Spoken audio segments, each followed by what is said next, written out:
여러분, GPU 다음은 반도체 메모리, 그 다음은 무엇일까요? 바로 한국전력입니다. 조금 의아하게 들리시나요? 하지만 이건 농담이 아닙니다. 한전 주가가 100배 급등할 수 있다는 시나리오, 지금부터 그 정확한 통찰을 여러분과 공유하겠습니다. 우리가 AI 시대를 이야기할 때 흔히 반도체와 GPU를 떠올립니다. 맞습니다. 이것들은 AI에 대화 같습니다. 하지만 아무리 뛰어난 누나도 혈액 공급이 없으면 움직일 수 없죠.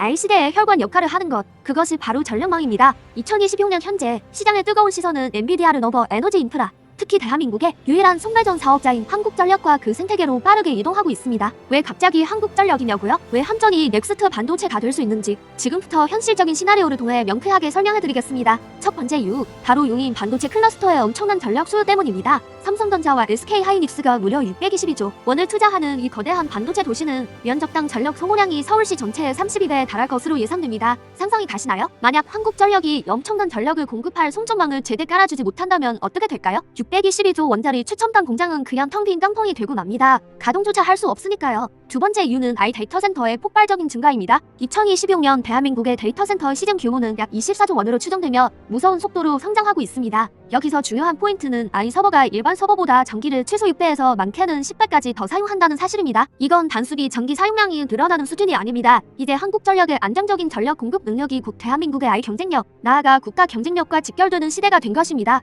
자, 그렇다면 한국전력을 중심으로 어떤 연쇄 폭발 시나리오가 펼쳐질 수 있을까요? 세 가지 가능성을 살펴보겠습니다. 첫 번째는 가장 암울한 시나리오입니다. 전력망 병목 현상으로 인한 반도체 가동 중단 시나리오. 최근 동서울 변전소 이전 갈등처럼 승전탑이나 변전소 건설이 지역 주민들의 반대로 계속 지연되는 상황을 상상해보세요. 반도체 공장은 다 지었는데 전기가 들어오지 않아 가동을 못하는 최악의 사태가 벌어집니다. 깡통 공장이 현실이 되는 거죠. 이렇게 되면 삼성전자와 SK하이닉스의 생산 차질은 곧바로 대한민국 반도체 주가의 동반 폭락으로 이어질 겁니다. 그리고 인프라 구축에 실패한 한국전력은 엄청난 정치적, 경제적 타격을 입게 되겠죠. 두 번째는 전기료 현실화와 한국전력의 부활 시나리오입니다. 현재 한전의 누적 적자는 200조 원에 육박합니다. 더 이상 버티지 못하고 결국 산업용 전기요금을 대폭 인상하는 결정을 내립니다. 그러자 AI 기업들과 데이터 센터들은 이렇게 비싼 전기료로는 도저히 서비스를 유지할 수 없다며 비명을 지르기 시작합니다. 이 시나리오의 결과는 어떨까요? 한국전력은 막대한 수익을 거두면서 만년 적자 기업이라는 오명을 벗고 주주들에게 높은 배당을 안겨주는 고배당 성장주로 화려하게 변신합니다. 반대로 전기를 많이 쓰는 AI 서비스 기업이나 제조업체들은 이익률이 급격히 하락하면서 주가가 조정을 받게 되는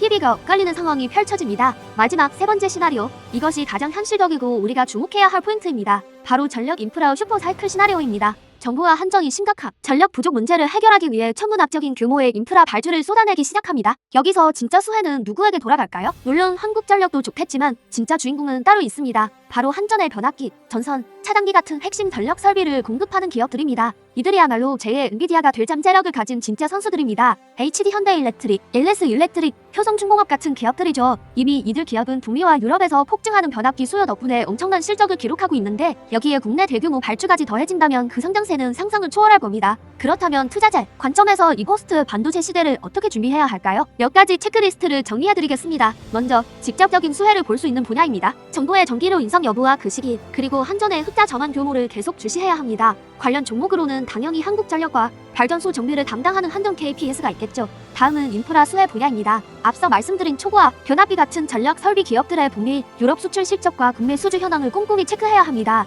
HD 현대일렉트릭, LS 일렉트릭 같은 기업들이 대표적입니다.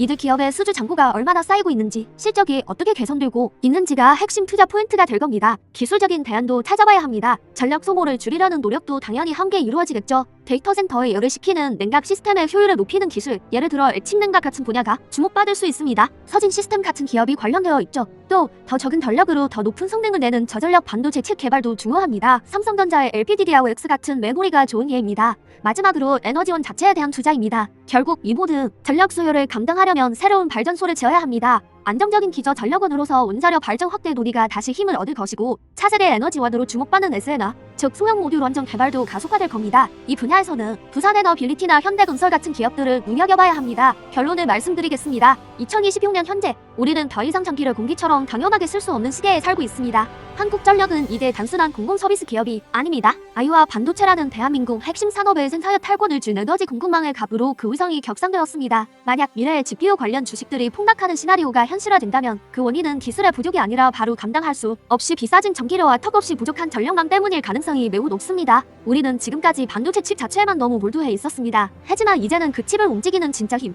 바로 전기에 주목해야 할 때입니다. 전력망의 변화 속에 숨어있는 거대한 투자의 기회를 놓치지 마시기 바랍니다. 오늘 영상이 여러분의 투자에 새로운 용감을 주었기를 바랍니다. 내용이 유익하셨다면 구독과 좋아요 부탁드립니다. 감사합니다.